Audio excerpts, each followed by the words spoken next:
Hello.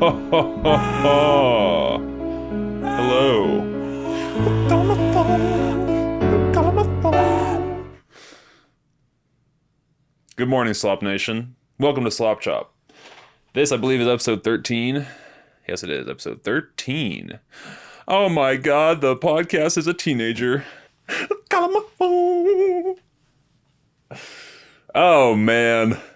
He's still got it. You know, he's got the fake abs and he lost the beef or whatever, but he's got some slappers still making them. Good morning, Slop Nation, and welcome to Slop Chop. This is a new comedy podcast about the happenings of the internet. It is your one-stop shop for slop.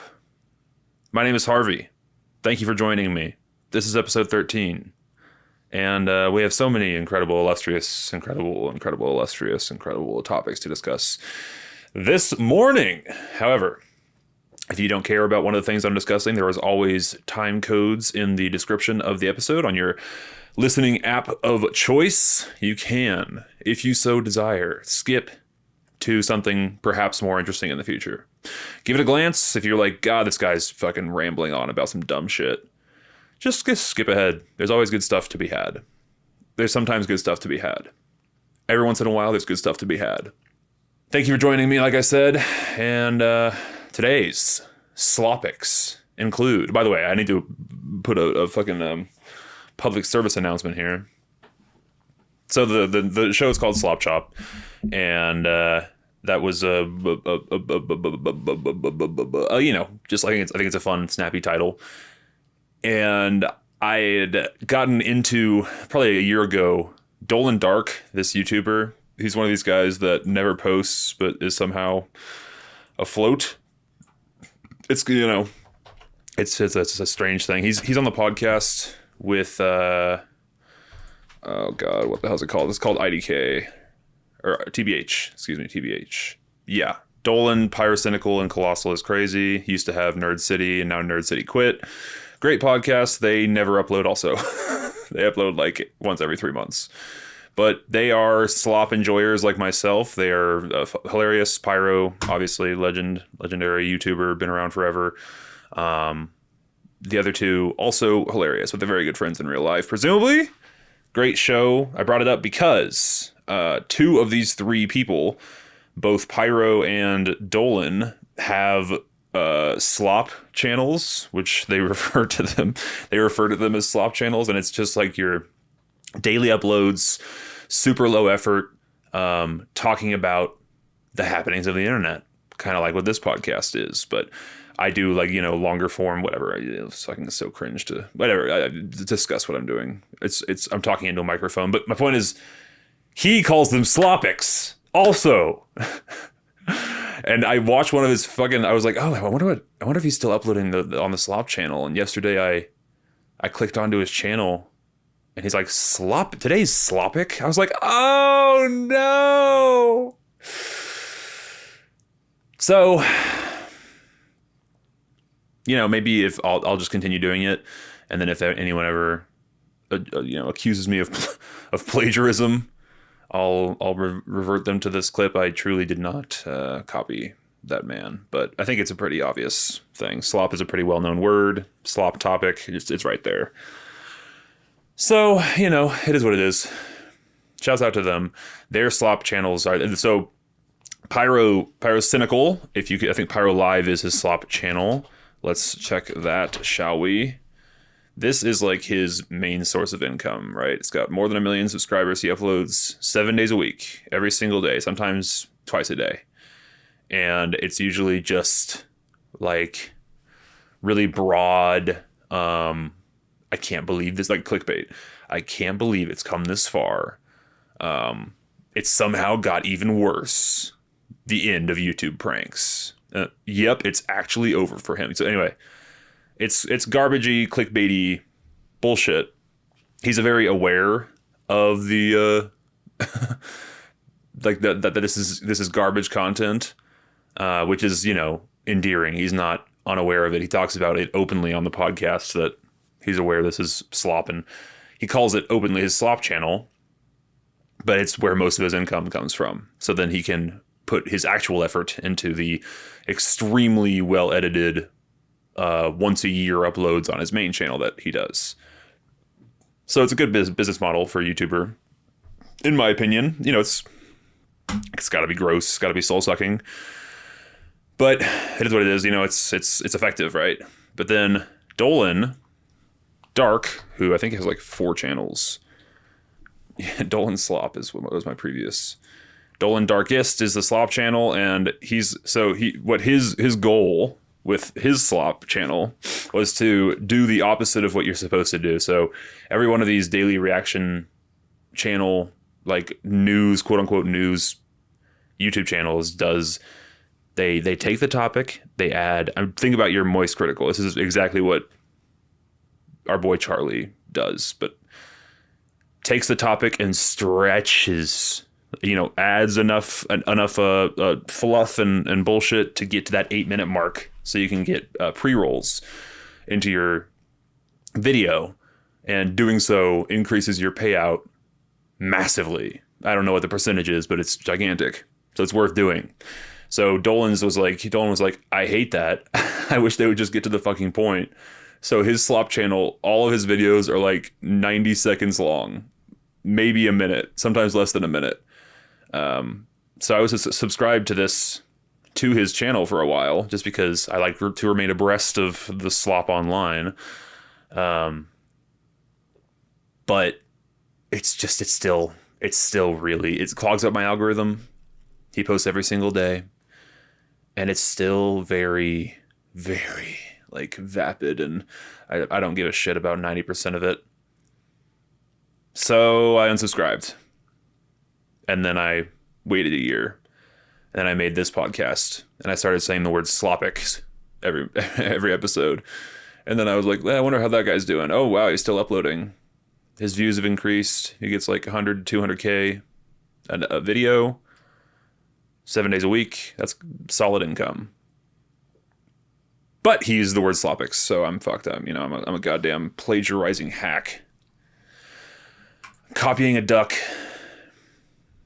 So, pretty much that is all I have. Shouts out to the TBH boys. I wish you guys would upload more than once every year and a half.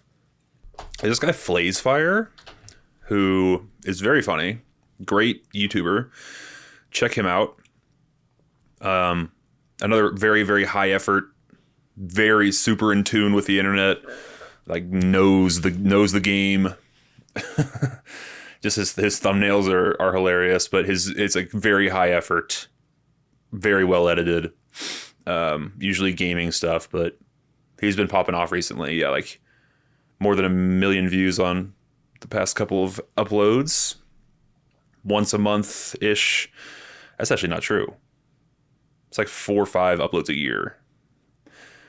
Anyway, but he is trying to get into the TBH umbrella, it seems. I think I've seen him on Twitter quote tweeting them and responding to all their stuff with memery.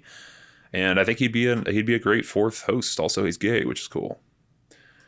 Would love to get some gay, I don't know. It'd be cool to have a gay guy on the podcast, I guess. This is very inside baseball. No one gives a fuck. No one knows what the hell I'm talking about. But you should, you know. TBH is an awesome pod. As another sort of inspirational thing for this here podcast. And all 3 of those guys are very funny. Pyrocynical is like this 55-year-old guy who never uploads anything on his YouTube channel. I don't know how these people exist or I guess they have day jobs. That's how they do it. He is like a full-time job. And he's also just got this internet personality that he lets shine. Anywho, let's get on to the real slopics of the day. Shouts out to Dolan Darkest for coining the term. I swear to God, I didn't steal from you, Dolan. All right, I want to give a genuine congratulations to Zohran Mamdani. I believe I'm pronouncing that right. Maybe it's Mamdani, but yeah, it's cool. He won the Democratic something or other. He's the candidate. He's the guy instead of Cuomo. which is awesome. The reason that I'm talking about this on this Slop podcast of mine is because Nick Mullen and Stavros Halkias, to the two of the three Cumboys, promoted this man on social media. Nick Mullen did a fucking Twitter video for Zohran. I'm not being dismissive of him or his, healthy heritage and naming conventions. I don't know. It's fucking crazy to get Nick Mullen out of his cave, out of his shell, or out of his cave to promote a politician. Just seems very unlike him. But it's cool. I don't know. It seems, seems like this guy is the real deal. Seems like a cool fella. Tim Dillon had a great take on it, which is like the free bus thing. If buses are all free, wouldn't you just live on them as a homeless guy? Wouldn't you simply exist on the bus forever and never get off until they kick you off at the end of the day? That's a very good point. It's probably good. You gotta just have like a guy with a soldering iron or a stun gun. Just hire like a mental health professional. And no police. Hire a mental health professional and get them on the bus and just have them prod the hobos or the kooks that after 7 stops. It is free, but you can't be living on there all day, brother. But yeah, congrats. I don't know. I love New York. Hope to one day live there, and it would be cool if I've heard nothing but awful doomer things about the city, and it'd be nice to get something turned around. I think Cuomo is a very unpopular figure, although I think that the race was close, and he's been in the game for a long time. I'm not looking that up. Who gives a shit? But this guy Mamdani, it's the real deal. I don't know a thing about his politics, nor do I intend to look them up. Not maybe if he gets on TikTok and starts making memes, then I'll cover it. Maybe if he embraces the Slop factory, then I'll touch it. I'll cover it. But until that day, shouts out to you. It's just fascinating that the Cumtown boys got involved. Wouldn't be surprised if he shows up on the Adam Freeland show. But Mamdani, this dude has to be. To get Nick Mullen in a video, I wonder who reached out to who. I'm so curious how that came to be.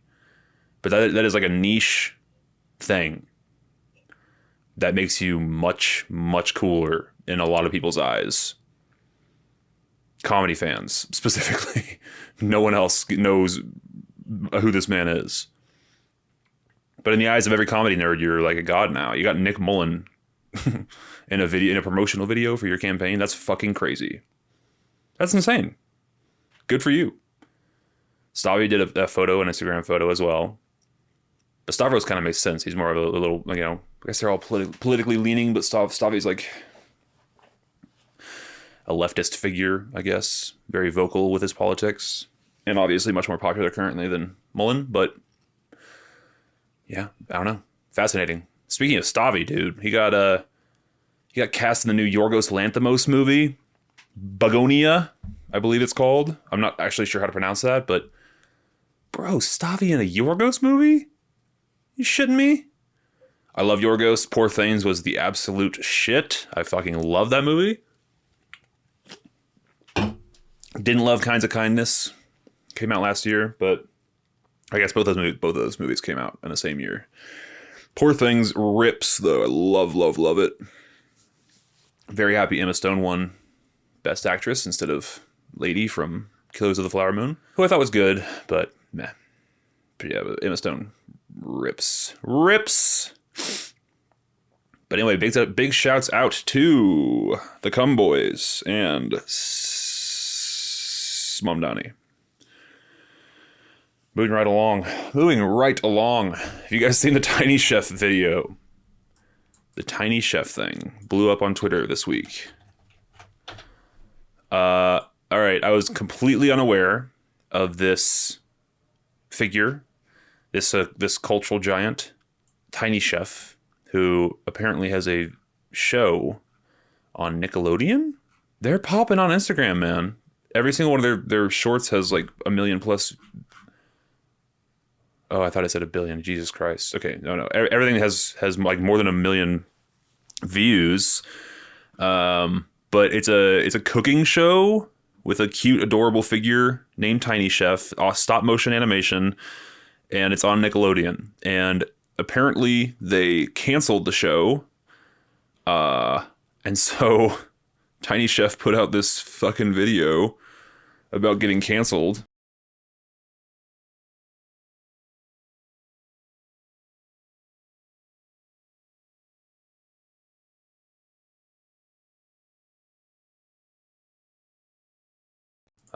Kind of a grating voice there, kind of like speech impediment-y, but it's cute, it's for kids, and they put out this kind of emotionally manipulative video, where they're talking to little Tiny Chef is talking to the heads of Nickelodeon, and he gets canceled and he starts crying and he goes and lays down in bed. I mean, it went very viral, this video of the Tiny Chef saying that, crying on the phone to the Nickelodeon producers. 79 million views on this one tweet, and presumably many, many more on other websites. Very effective tool, very effective marketing strategy. Marketing meaning save the show because we're about to get canceled, or someone else pick us up, or put a stink in and force Nickelodeon's hand. I mean, it is cute. It's fucking cute. I don't know what to tell you. I like him. I'm a fan. I think emotional manipulation is humorous, and it's interesting. It's well done. I like it. I think it's smart, and I think that we should do this for every show. Every show should do this. Put out, even if it's like live action. What's gotten canceled recently that people liked? Mindhunter. Bro, we just need the stars of Mindhunter to put together a 70-second little video crying, holding each other crying on the phone with Netflix saying, this show only costs $600 million a season. I know it didn't, I know no one watched it, and it didn't get any ratings, and it didn't improve your financial situation at all. And David Fincher takes 25 months to shoot a scene. But it's good though. It's really good, and we should like, I could see that working. Or just get Tiny Chef in your video. You know? Make him do a little dance and talk like you guys bring back my Mindhunter. It's very good show. But yeah, I don't think there's any updates currently about Tiny Chef, or has it been saved yet. But there is an outpouring of support from people like me who didn't know the show existed until this video dropped. Massive support for Tiny Chef on the web this week, and we love to see it. We love to see that. Emotionally manipulate your audience, emotionally manipulate the studio that funded your presumably underwatched passion project, cooking show with a stop motion little yarn guy. It's very cute. I like it. I don't know how many times to say that I fuck with it. I think it's very cute and interesting. And one more thing I forgot to mention. He's at the beginning of this video, he's humming Not Like Us, the Kendrick song, which is awesome. It's just subtle enough that no one would really, I didn't notice it until someone pointed it out. Like, is that Not Like Us that he's humming? He's got a RuPaul poster on the wall in his bedroom. So, I mean, come on. They got their finger on the pulse. They know the deal. Shouts out to Tiny Chef. an actually cute little character that that people have created. Usually the little characters that people create are annoying, or they're pushed down your throats. I saw an awesome tweet from the new Jurassic World movie is coming out this summer. I have no intentions of seeing it. I hate those movies, but they have this little baby dinosaur, and they tweeted 2 months before the fucking movie came out. It's a little Triceratops, and it's got a name, Stevie, and the tweet was like, "Protect Stevie at all costs." Just all the comments like, who? Huh? We haven't seen the movie yet. Studios are incapable of realizing, or corporations are incapable of realizing that, like, that kind of thing, the Baby Yoda effect, it kind of has to be organic. You can't shove it down people's throats. I don't think you're going to sell more tickets because there's a little baby Triceratops.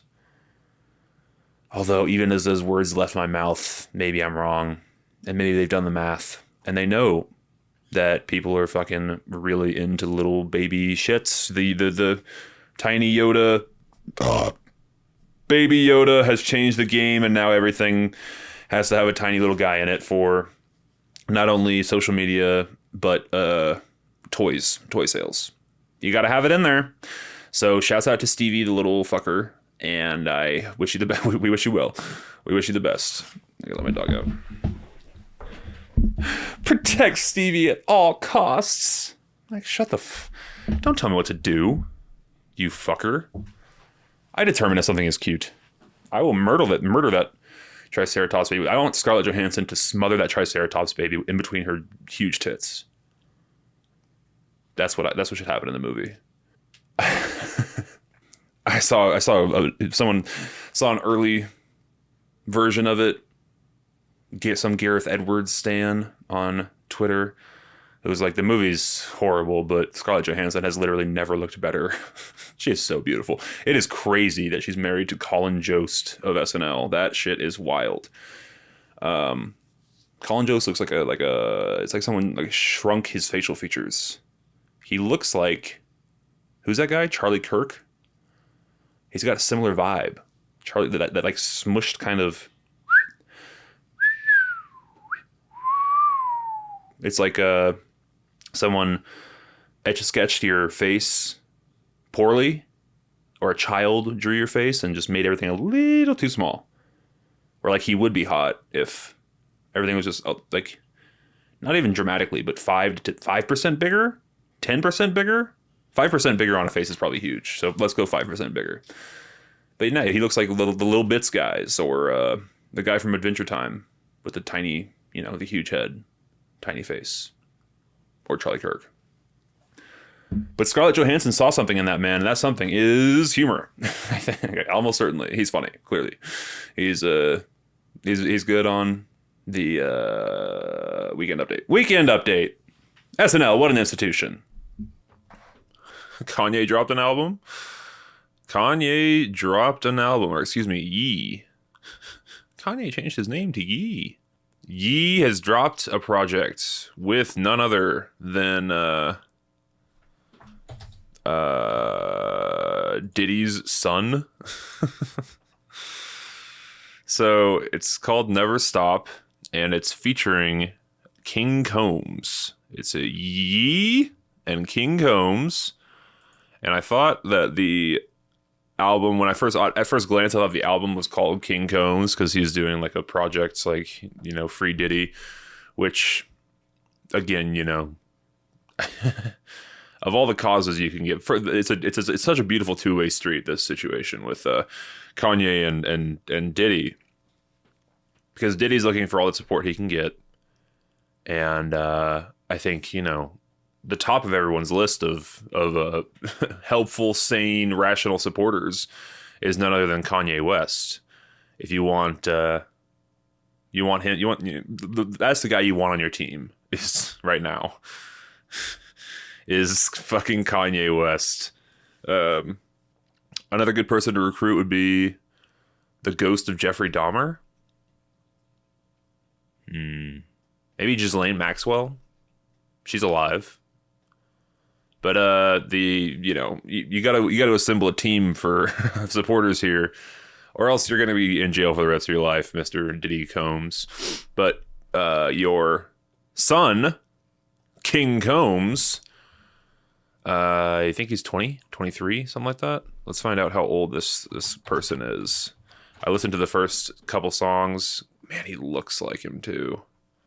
Christian King Combs, born in 98, which means he's 27.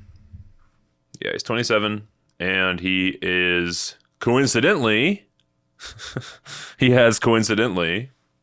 strangely, also been accused of SA. And it might have actually allegedly transpired at a freak off Diddy party. So, maybe it's like a like father, like son thing, or perhaps he's just, when you go into a place, you want to act like everyone else is acting. You want to kind of blend in. So I could just see him, well, this seems to be the place where we drug and abuse. So when in Rome, you kind of you take your shoes off at some households, and at some other households you diddy and diddle. So there's another thing that I would like to mention, which is it's interesting. He has like this crazy long neck. This guy, King Combs, son of P. Diddy. He looks like Long Neck. Remember Long Neck? Oh my God, fucking Long Neck. Daddy Long Neck.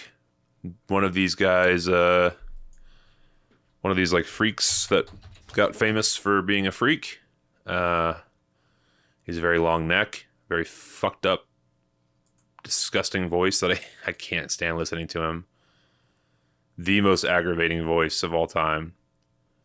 But anyway, this is maybe we should get Long Neck in on the support crew. Who doesn't love this hideous beast? Everyone, every crew needs their own crime against humanity hideous creature. I don't know why I'm coming at Long Neck so hard, but it's just the voice, honestly, is really the only thing. I followed him out of, sometimes you follow people just purely from gawking amusement. And let's keep it a buck. That is what we're all doing with Long Neck, or what we all did. Let's just be real about it. There's no reason to follow Long Neck other than to say, "Holy shit, that's a long neck! Wow, he's getting into semantics. He's teaming up with that super fat guy, and then Wide Neck. Remember Wide Neck? I mean, yeah, this dude." But it's the voice. The voice is really, really grating. It sounds like something. It sounds like probably just what's happening is that it takes such an effort to get the voice all the way from your diaphragm through your fucking triceratops. That's the wrong dinosaur. What's the other one? Through your dinosaur neck, That's probably what's going on with the voice. And it is a problem. You need to fix that, dude. I had to unfollow you because I couldn't stand it. I could not take it anymore. I unfollowed you about a year ago. This dude probably weighs 65 pounds soaking wet. He is freaking so skinny. Such an odd looking human. But he looks exactly like King Combs, son of P. Diddy. They are the same. They are brethren. They have the exact same facial features. Exact same neck, and perhaps the same history of questionable behavior with women. Although I don't know anything about it. I don't know. You get a vibe from Daddy Long Neck that you get that vibe, don't you? But I don't know. It's just my opinion. There's no allegations or anything happening here. This is just slop. But yeah, it's nice, it's nice to see Diddy getting the support that he needs in this trying time from a character of integrity, Kanye West, or Ye.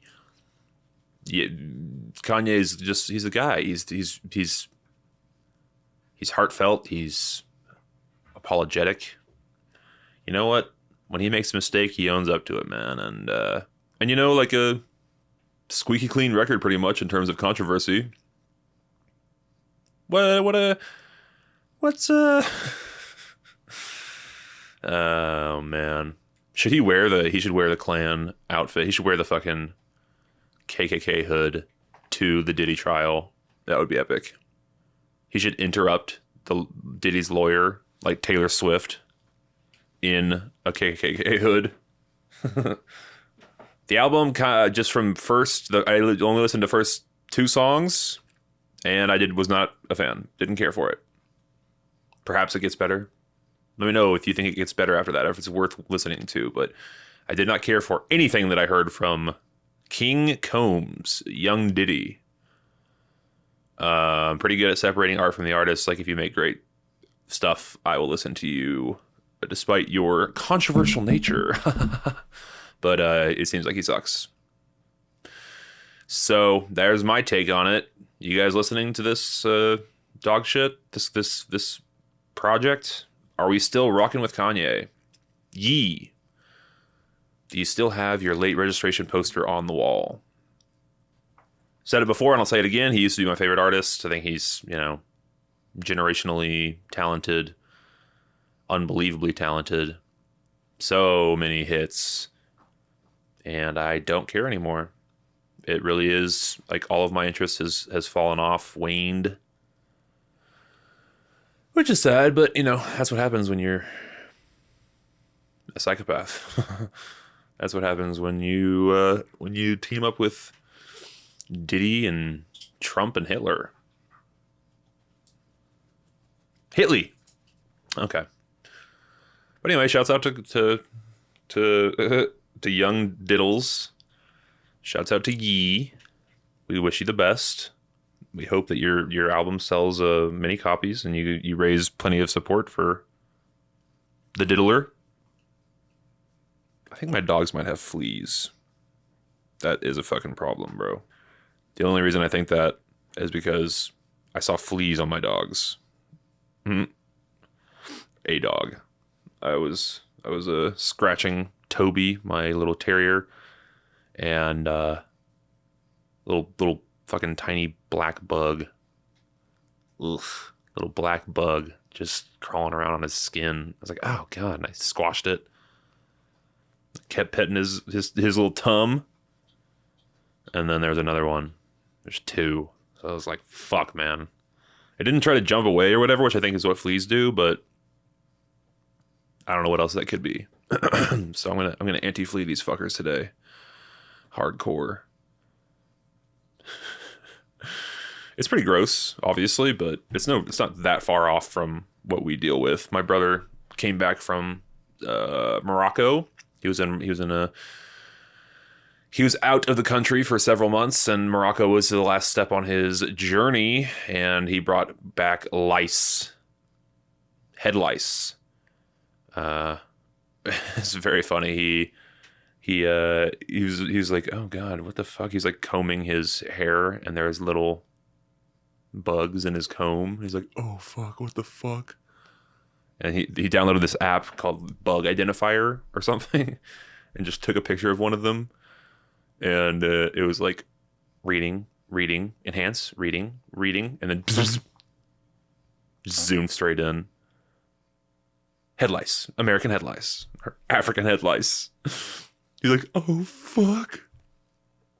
So then he bought all the stuff and did all the things and wore a bonnet on his head for a month, and maybe that's just what we're experiencing with the dogs now. Now that it's been a month and a half, they've migrated from my brother's pillow to our sweet pups, and now they have transportation.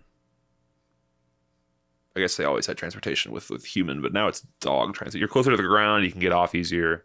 It's, you got a lot more surface area to work with, which is ideal. You're trying to start a family. I get it. You want the square footage, and it just easily on and offable, I think, is the biggest sell. if you're deciding between human and pup, like you gotta jump way you gotta wait until they lay down on their pillow to get off. Because otherwise, if you jump, you're falling like fucking. In my case, a long freaking way. My brother's also tall. So, with a pup, you're like 3 feet in the air, bro. You know, you might sprain an ankle if you land on it wrong, but you're not in any real danger. It's like suicidal height from 6'7". I never got those disgusting fucking creatures in my hair. That was just Sean. So don't come at me thinking I'm a bug-filled bug host. Oh, man.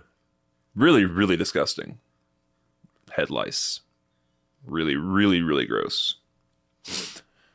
Would you rather have head lice in your hair the rest of your life, or have crabs in your pubes the rest of your life?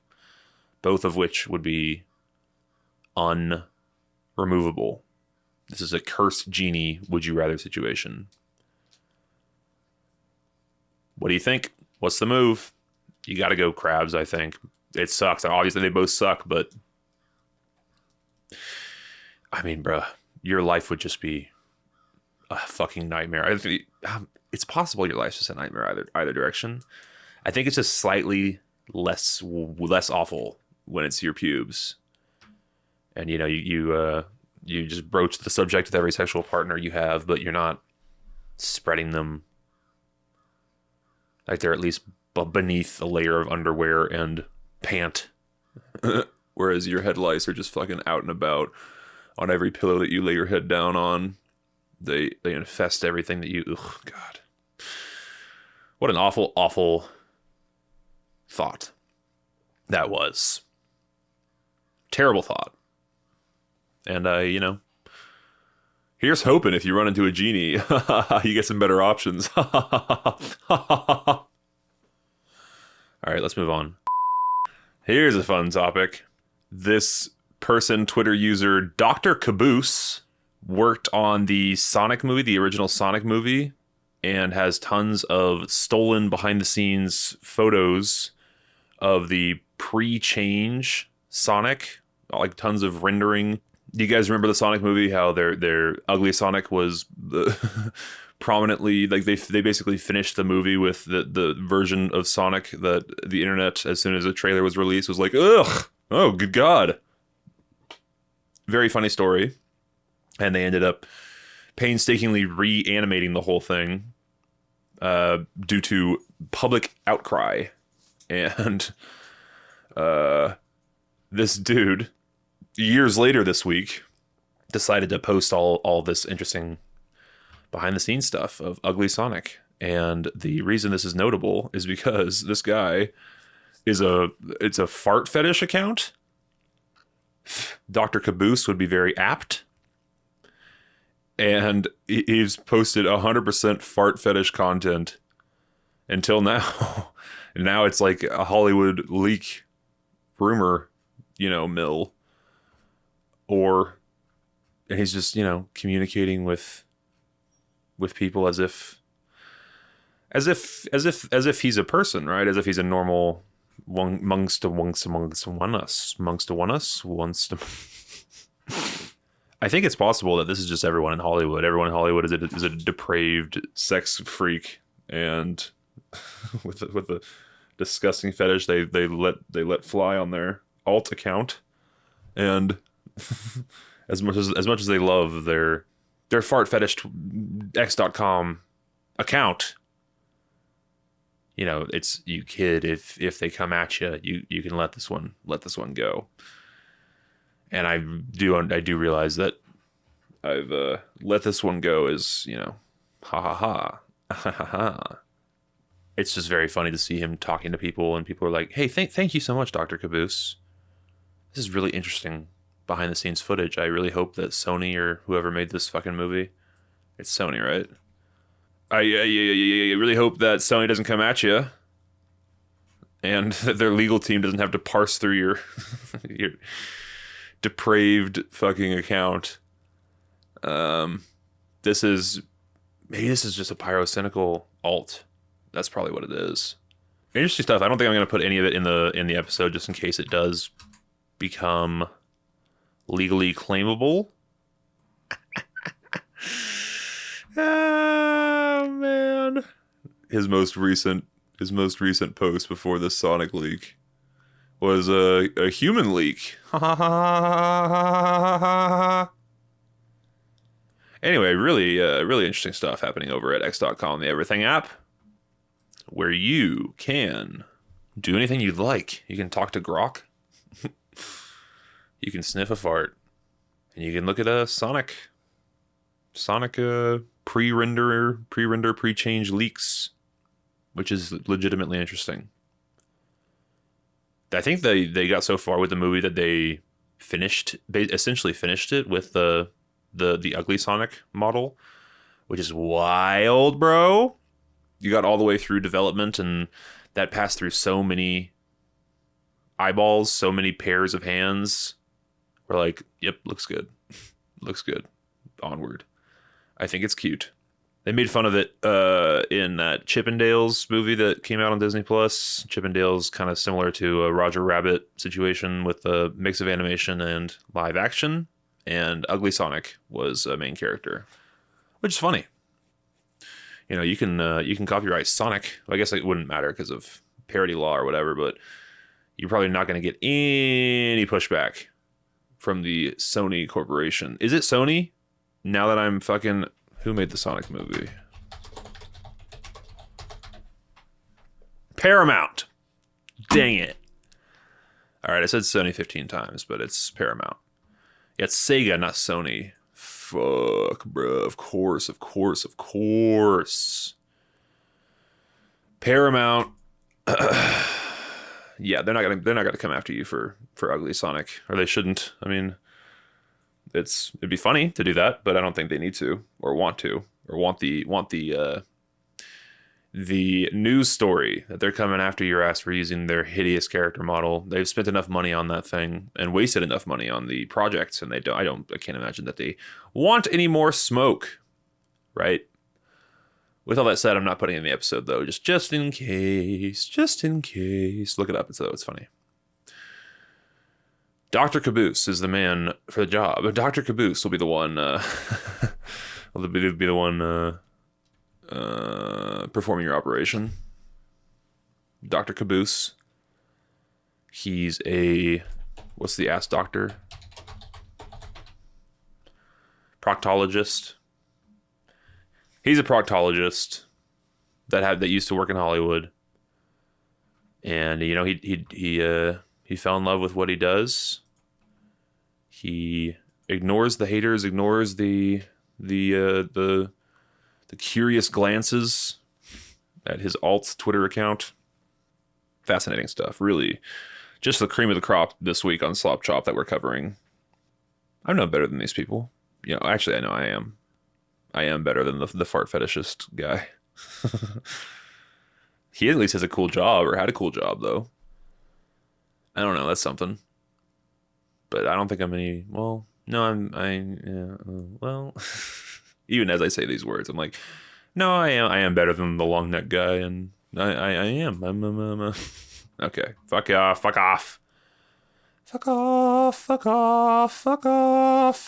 What else we got? Denis Villeneuve is directing the new Bond movie. Denis Villeneuve, director of such hit films as Blade Runner 2049, the Dune movies, Arrival, Sicario. Perhaps the most exciting, best director all around that is working today. I don't know that he's made a bad movie. I don't know that he has. If he has, I haven't seen it. He made an early movie. It was before Incendies, which I really liked. Denis Villeneuve. I didn't love Enemy, but people love that movie. That's the Jake Gyllenhaal. Polytechnique is the one I'm talking about, which I have not seen, but I would like to. He made a movie called Maelstrom as well, his first ever film. A couple starter projects that apparently aren't great, but then he hit 2010. He did Incendies, which is phenomenal. really disturbing. If you like a good fucked up movie, check that out. And then he did Prisoners, Enemy, Sicario, Arrival, Blade Runner, Dune 1, Dune 2. What a fucking stretch of movies. 2015 to today. Sicario, Arrival, Blade Runner, Dune 1, Dune 2. Unreal. I mean, Dune 2 is just one of the best things I've ever seen in my life. It's phenomenal, man. So good. Blade Runner 2049. I watched it with my familia in theaters, and we were so... All right, just bear with me here. Okay. We watched the film as a family. 100% of us, all 5 of us, walked out with the exact same opinion, which is that was really fucking slow. That was very slow, boring. I hesitate to say the word boring, but we did not care for it on first watch. And then I heard nothing but overwhelming, insane praise from everyone that I spoke to and the internet, and people loved that movie. So I rewatched it a year and a half later, and I was like, oh yeah, it's really great. I was just in a wacky headspace. I guess all 5 of us were. And also, you know, it's Blade Runner, so you're allowed to be boring. The first one is like the most boring movie ever. It's very technically impressive, but it's... Yeah, I think it's a freaking match made in heaven. I think any match that you pair with this dude with is a match made in heaven. And it's just cool that he's getting Bond. He's apparently a big fan.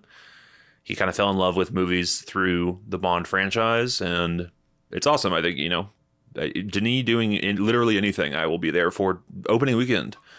And James Bond, brother, let's fucking go. Who will be the Bond, though? We don't have a Bond yet. People are saying it might be Tom Holland. Tom Holland or some other... I can pretty much... maybe not guarantee, but my guess would be that they go young.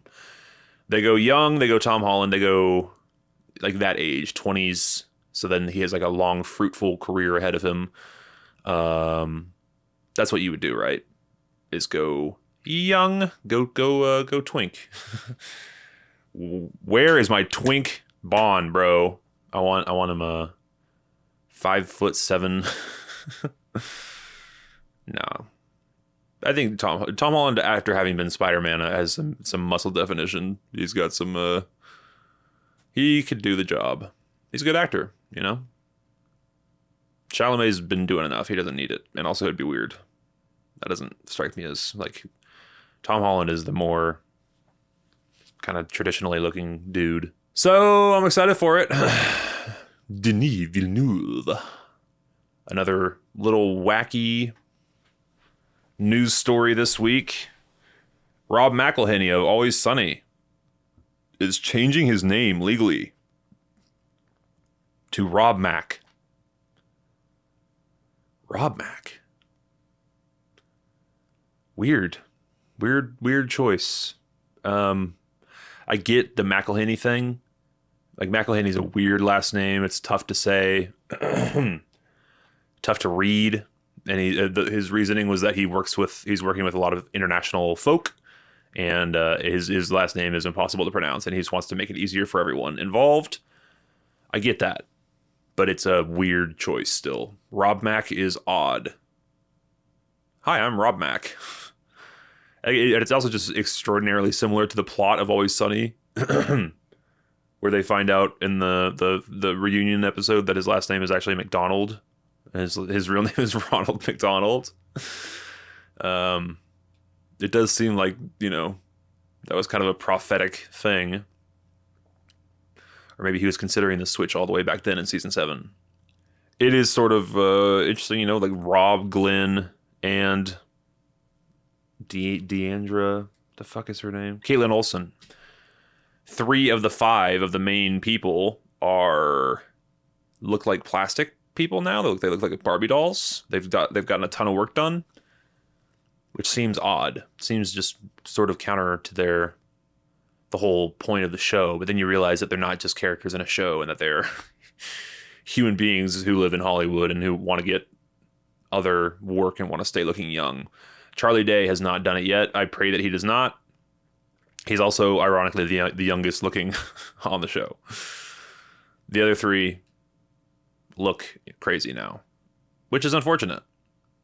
But nothing to be done. I mean, you should have hired a better doctor, right? But it is what it is. I said this before, but it strikes me as so similar to the Boys. The main lady from the Boys, Starscream or whatever her name is, came back for season 2 and looked like a fucking different human. She looked like she just got 3/4 of her face chopped into a diamond. And it's distracting. Like, there's nothing else to say, but it's distracting. It's like, why? Because you know your brain goes to like, why would the character do this? And you know it's not the character, but they don't address it because they can't, because it would be embarrassing for the actor. Maybe Sonny is hip enough to perhaps address it. I think it's probably still just too awkward and too uncomfy for the actors to. What's with all the plastic surgery, guys? You know, I could see them doing that at some point. It'd be cool if they did, but I think more likely it would be just never addressing it ever. Also, when does this show end? You know, I've watched every season. I think the quality level is consistently high. It's not, you know, I think season 7 was kind of the peak. It's fallen off since then. Every season, but it's not bad. It didn't like crater similar like to the Simpsons or something. Clear your fucking throat, bro. Yeah, it didn't crater. You know, it's still good. I still laugh out loud pretty much every episode, which is remarkable, man. I mean, they've been on for fucking 2.5 decades or something crazy. There's a point when Glenn Howerton really wanted to leave and do other things, and he felt trapped by the show. They've had they sort of wrote him off, and then he was gone for 5 or 6 episodes, and then he came back hilariously. I'm kind of, we don't know the full extent of that. I think we would have had the podcast continued. The Always Sunny, they've had a whole podcast start and end. I love the Always Sunny pod so much. God, I wish they would come back. They would just break down episode by episode, similar to, you know, like the Office Rewatch podcast is a thing with a couple of the creators or a couple of the actors. And I think the Sunny podcast was special because they are also the creators, writers. Like they're in every aspect, every step of the production process of the show. So they have all this inside baseball knowledge about the thing. It's fascinating. And obviously they're hilarious also. But I loved that pod, man. And it stopped purely because it was really difficult to get all 3 of those guys in a room consistently, week after week. So they decided to call it quits. But I loved it, and I wish they would come back. But I think had the show continued, had the podcast continued, we would have gotten the skinny on Glenn's. I get feeling trapped by the show. Imagine being at a job, any job, for 2 decades. You'd be like, oh my God. Is this who I am? Is this all that I am? You start having those thoughts, right? And if you're in a position to potentially switch your whole life up or go do other projects or perhaps even get more well-known and famous and rich by doing other things, I totally get wanting to do that, or at least thinking about pursuing that option. But then you got to come crawling back to Daddy Philadelphia, because that's where most people know you from, and the fan base is so strong. And you know, like, come on, bro. Always Sunny is just the best fucking comedy ever. It's so good. And again, had the quality dipped significantly, I could see it being time to pack it up. But it's still good. It's still good. So, God bless Always Sunny. My favorite comedy ever. I wish them the best. I will definitely be watching this new season and reporting to you if it's worth watching. Yeah, shouts out to Rob Mack. What a strange choice that was. but we wish you the best, Rob Mack. Can't you, like, isn't there... You gotta have a better option. Rob Mack? The 2-syllable last name? 2 syllables in your whole name. You went from 15 syllables to 2. You gotta find a nice middle ground. How about just Mackle? Mackle would be good. Or Henny. Let me get a sip of that Henny. That's not bad, right? Rob Henny. Well, now that I say it out loud, not great. Rob Mackle. I like Mackle. Mackle's not bad. Mac is crazy. Because that's the name of your character on the show. If you were unfamiliar, it seems weird that you're changing your real life name to your character on the show. Oh well, you know, none of my business. It's just interesting. It's worth poking fun at, or in you know, looking into. I guess they've had. I think they seem like such straight-laced and, you know, well-rounded people. It's weird seeing them get the same Hollywood bug that everyone else seems to with the plastic surgery. It just seems, you know what, that's really what it comes down to, is like, oh no, you seem above it to me. You seem above it all, and you're not, unfortunately. You're not. You're like everyone else. So, you know, you can't put them on a pedestal. They're people. They're just as vapid and vain as everyone else living in Los Angeles. Yeah, I don't know, that's mean. It's mean. That's mean to say.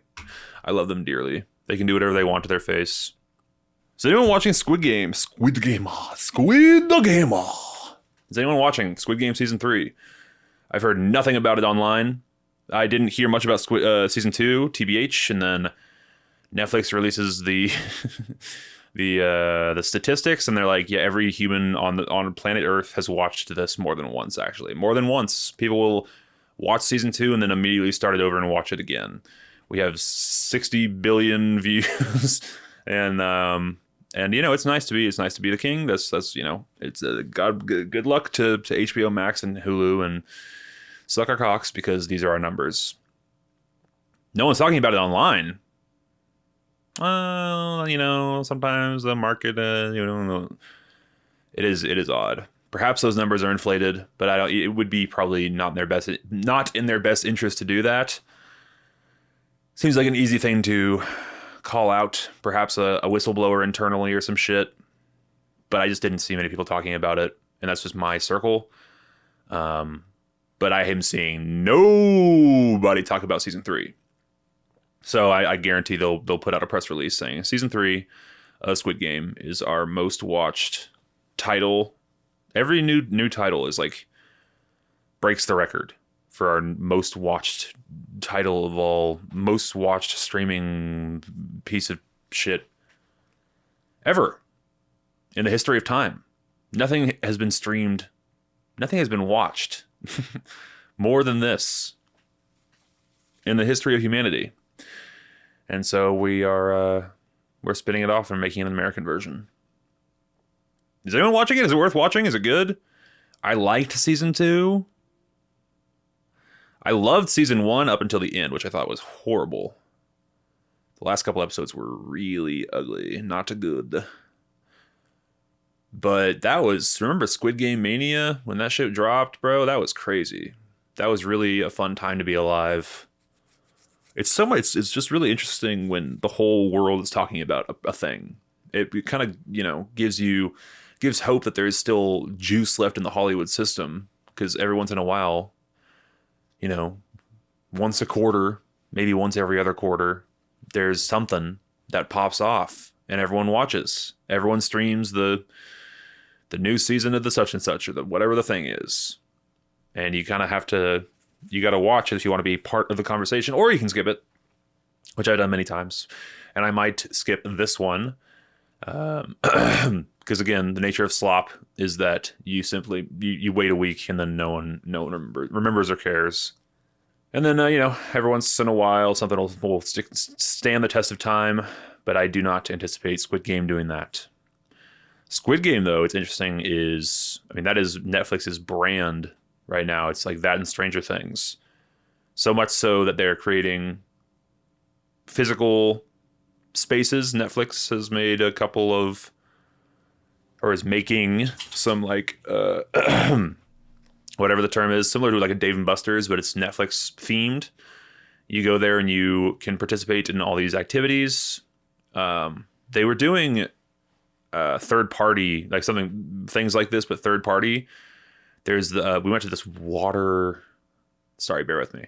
We went to this soaking pool place, and right next door was this, for lack of a better word, Dave and Buster's. It was essentially a Dave and Buster's, but it had this massive Squid Game exhibit where you could do Squid Game games, presumably.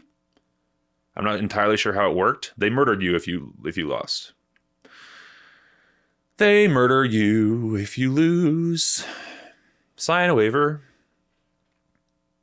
So, but now they're just doing it legit, like first party Netflix offering Netflix's Dave and Buster's, Netflix's Chuck E. Cheese.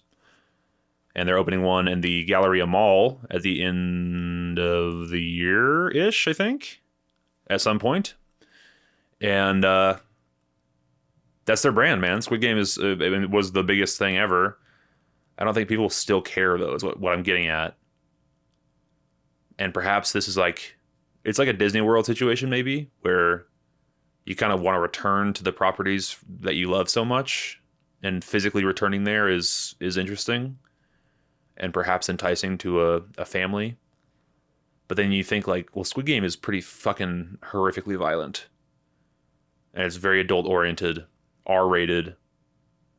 And I don't know, I can't think of an equivalent at Disney World or Universal. Like everything there, all the properties there are family properties. You got your Harry Potters, you got your Avatar, you have your Marvel, PG-13. Squid Game is a hard R. So there's just not a whole lot else, I guess, that Netflix has currently in terms of big branding. Stranger Things, obviously. You lean heavily into Stranger Things. But other than that, I don't know. Maybe if you go to the Stranger Things exhibit, you can get an awful bowl haircut like everyone on that show. They just put a fucking bowl over your head. That'll be $55. I don't think I have not heard a peep about Squid Game Season 3 online. Not one peep. Not a peep. Are you guys watching it? Should I watch it? Should I watch this show? Let me know. Leave me a comment. What have I been watching? I've watched 2 weeks this movie that I'd like to discuss. First week was 28 Years Later. I saw it. I rewatched the first two last week, and I promised you sloppers that I would report back with my thoughts this episode. And here are my thoughts. It was alright. It was pretty good. Pretty good. But it's an interesting pretty good. I did not expect it to be so wacky. It is the strangest sort of tone for any sequel that I've seen. I love the first one. Rewatching it last week really cemented my thoughts about that movie. I think it's fantastic. I think that the fact that it's filmed on a fucking baked potato adds to the thing. It increases my enjoyment of it. It makes it grimier and scarier and shittier. And it's like a legit spooky time, awesome horror movie. And the third one is so different. It's like, I think I might have done myself a disservice by rewatching the series, rewatching the first two before I saw this one. I think going into this completely blind without having seen the first one in a long time is probably your best bet. And that maybe if you rewatch the first one after you see this new one, you could, maybe it might be better for you, because I had this expectation that we were going to get a sequel to 28 Days Later. And instead we got this bizarre, I mean, the best thing I can say is that it was wacky. It was so strange. It was like goofy. And it's interesting, but it was not, it was barely I mean, it had some spooky elements, but it was mostly like it had a rock soundtrack. Soundtrack's killer, by the way. I've been listening to it outside of the, in my real life. I've been listening to this soundtrack. It's cool, especially the credit song, which I freaking love. And I'll put a few seconds right here. Oh my god, I gotta talk over it. Oh my god, oh my god, oh my god, oh my god, oh my god, oh my god, oh my god, oh my god, oh my god, oh my god. Banger. That down, down, down. I Shazam that shit in the theater because I was like, oh my, that there is a slapper. The movie is so weird though. I mean, I watched it with two other people, and I had the lowest opinion of the three of us. To be fair, the friend that I watched it with gave it a 5 out of 5. Josh, shouts out Josh. Crazy opinion, or a correct opinion. Maybe I'm the asshole. People seem to really like it. It's making a lot of money. It's getting good reviews. It's got to be divisive though, because it is so wacky. It's like the editing, bro. At one point, I will not be spoiling anything, but at one point they introduce a character who is screaming.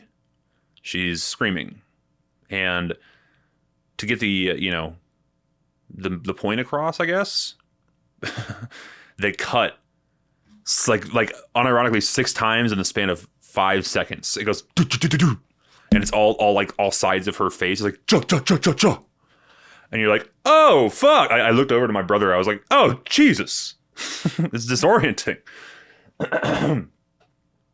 And there's like most kills have the iPhone mounts of the, which is fun, cool. I should probably explain that better. So the movie was mostly shot on an iPhone, which is a, fun gimmick. I think it's become sort of a thing now. I think Tangerine by Sean Baker might have been the first mainstream movie to do that, but it's, when you say shot on an iPhone, it literally was, but the fucking lens rig that they have on top of the thing, it's comical. It looks, so it might as well just be a real camera or a real film. You know what I mean? But anyway, they shot this thing on an iPhone, and there's this rig they posted of 10 iPhones in a semicircle around a zombie's head. And what they do is take a photo of each of it's kind of like the Matrix effect, but really fast. The Matrix bullet time effect, but really fast. And it goes so when a zombie gets shot in the face with an arrow, you get this like semicircle effect around their head, which is fun. Yeah, it's fun. They do it a bunch. I just don't have any problems with any of that stuff. I think it's just sort of creative, strange, wacky. That's the word I keep coming back to, and it's really what resonates the most, is that it's wacky. And wacky is not bad. Wacky is interesting, and wacky is it's bold, to make your horror movie a comedic farce with slapstick and Benny Hill music. That's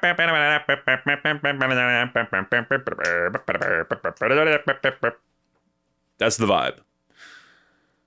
So, I didn't hate it. I didn't love it. I thought it was solid. Fine, good, solid, worth watching for sure. If you're looking for a recommendation, I highly encourage you to go watch this movie, because you got to see it, man. You have to give me your opinion on the thing, because it's so strange. It's one of the weirdest sequels I've ever seen. It is so not what you do. Like, people complain about safe, easy, sequels. Or especially legacy sequels. It's just the original again. This is not the original again. This is a totally different, completely bizarre. Yeah. So go watch it and form your own opinion. Go watch it and form your own opinion. Okay. I think it's worth watching. And here's another one that I also think is worth watching, but I have a much more negatively slanted opinion about it. F1, the Brad Pitt movie, directed by The guy who made Top Gun Maverick, written exclusively by the guy who the guy who co-wrote Top Gun Maverick. The guy who wrote this movie, I think, should be charged with a federal crime. I think it's an abomination, this script. I think it's one of the ugliest scripts I've heard, listened to, watched in quite some time, and it pulls down the entire project. I've said it before, and I'll say it again. The script, the writer is the most important piece of the puzzle of a movie. You can get, if you have a shitty director and your movie looks like ass, but the writing is incredible, the writing can elevate everything else, and it can also tear down everything else. Like, pretty much every aspect of this movie is very technically impressive. They do the same sort of techniques. I believe the DP is the same guy who worked on Top Gun Maverick as well. And they have the same, like, they mount cameras onto the cars, and the action is real. Like, you're seeing it in real time. It's impressively, I hate to say. All right, here's where I differentiate from some internet opinions. People have said that it's impressively edited, and I agree. The race, like, the thing about a racing scene is that you're not just doing one take of the thing, you're doing many takes. And so to have the cars in the right place at the right time and cutting between the right shots and making it all you kind of know where you're at on the racetrack, and that's impressive. I think that the editing is super choppy and annoying, though, TBH, in my opinion. So the editing also not a strong suit, in my humble opinion. But I could, no problem with the also, brother. It's fucking 2 hours and 40 minutes long or some shit. It is so long. It is so long. They have so like their thing, in every story there's rising action, and then like the end of the second act sort of low point, and then the hopeful we can do it at the end, right? This movie just does that twice. Just does the whole roller coaster twice, which is so frustrating. It's very annoying. Like you have the things are going well. Oh shit, some bad thing happened. Oh no, we're in a low point. Oh man, bummer. Okay, we're doing all right. Okay, we're doing all right. Okay. Oh dang it, crap! Another bad thing happened. I'm like, wait, do we need two of these? By each one of these chunks is an hour and 15 minutes. By the way, it's just fucking so long. I got into a heated argument with a friend about this very film. He thinks that I'm a snobby asshole for not enjoying this race slop, this car slop. But I didn't get it. I didn't enjoy it. I as I was walking out, I was like, I don't know. I'm kind of right down the middle on it. But after giving it some thought, letting it stew a bit, I'm not a fan of this film. And I love Top Gun Maverick. I love that movie. I've seen it thrice. This F1 I will never ever watch again. The script is so generic, so cliche. I mean, every single cliche in the book, you got it in here, baby. And Top Gun had that too a bit, but I think maybe just we're missing the Tom Cruise element. If Tom Cruise is on a production, he's the director. He's the producer. He's everything. And if he doesn't like something, it doesn't happen. And he knows how to make a movie very well. Maybe this is missing that. Like, Brad Pitt just seems so bored. So like he doesn't want to be there, and just delivering this awful dialogue. So, it's a bummer. I was legitimately looking forward to it. Again, I love Top Gun Maverick. I was hoping for Top Gun, but with cars, which is what a lot of people got. I think people enjoyed it. The friend that I had this debate with, Nick, shouts out to Nick. We still love you, bud. We still love you. Here at Slop Shop. We haven't severed ties with this man because of his dog shit opinions just yet. So yeah, I mean, just really, if your production design is a 10 out of 10, your access to this to the cars and your ability to shoot real cars. Like there's very little CGI that, to my eyes, I'm sure there's plenty of hidden CG, but it looks fucking legit. So all that's very impressive, and your acting is very good. Carey Cogden does a really good job. Young guy does a really good job. Brad Pitt looks bored, but it's just the script just fucking ruins it for me. It's eye roll bad, in my opinion. There's several times when I was like, oh, come on. We're doing this? We're saying those words? For real? Crazy. So I looked this guy up. This fucking writer. He wrote the Transformers sequels, bro. He's a Transformers guy. You hired that motherfucker? Why? He wrote Dumbo 2019, the Dumbo remake? You hired that guy? Why? He also co-wrote Top Gun Maverick and The Ring, which are two excellent films. Okay, fair enough. But maybe the collaborative element, or like he was the one that would shit out this is like your first draft. This is like your first draft, and you fill out, you get rid of all the cliche bullshit, and you add actual character development, and you tighten it up. Do we need 3 hours of this movie? By the end, like the racing scenes are extremely impressive, and by the end, I was bored. It was like I was gonna make a crass reference. I'm gonna go ahead and make a crass reference. Cover your ears if you're under the age of I don't know. It's like when you're okay. Jesus, should I even do this? It's like whacking it to the same photo over and over, and eventually it's just like kind of nothing. It's kind of boring. It doesn't do it the same way. The photo might be as technically impressive as it's possible. They attached a rig to a pretty lady's leg and showed, but you're jerking it and not much is happening anymore because it's been 3 hours and you've been staring at the same fucking photograph. That's kind of how it felt with the racing. And again, I do not mean to diminish it. It's very impressive. It just needs to be trimmed, brother. Trim it. And rewrite it. Go back with a fine-tooth comb. Hire someone else. This is like some ChatGPT fucking script, bro. Perhaps AI was the real writer, and that this guy just came in and edited it and got the writing credit. Perhaps that's what happened.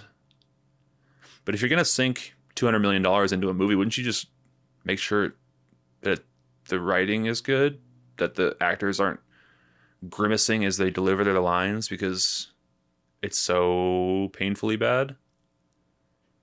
Yeah, I don't know, man. Strange choice. Weird thing to do. I don't know. Brad Pitt's cool.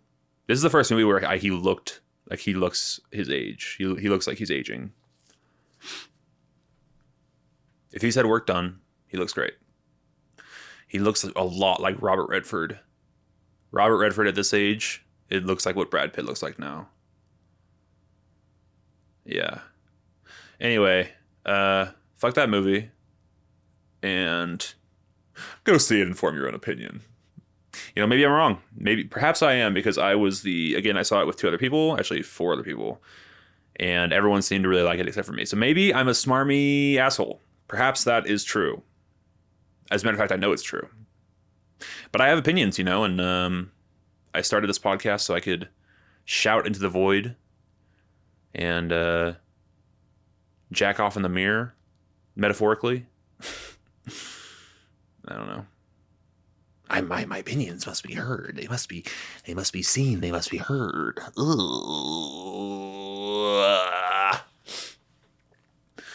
Sloppers, I think that's all I got for this episode. I appreciate you listening. Thank you very much. Go watch F1. What do we discuss this episode? What have we discussed? Yep. So shouts out to Dolan for the slopic thing. I think I'm going to continue to say it, but I swear to God I didn't steal it from you. Andrew Cuomo, kick rocks, brother. Zohran, Mamdani, God bless you. Tiny Chef, congratulations on your imminent renewal at the hands of Nickelodeon, or just post your shit on YouTube, bro. You'll blow up. Kanye West, Yee, and Lil Diddy dropped a project. Is it good? Who knows? The Fart Fetish, Sonic Guy. Man, what an incredible episode we've had so far. Denny V directing Bond. Rob McElhenney is now Rob Mack, 28 years later in F1. How much ground we've covered. It's unbelievable. It's really, really remarkable, really incredible. But that's all I got for Sloppers. Thank you so much for listening. God bless the Slop Nation. See you next week.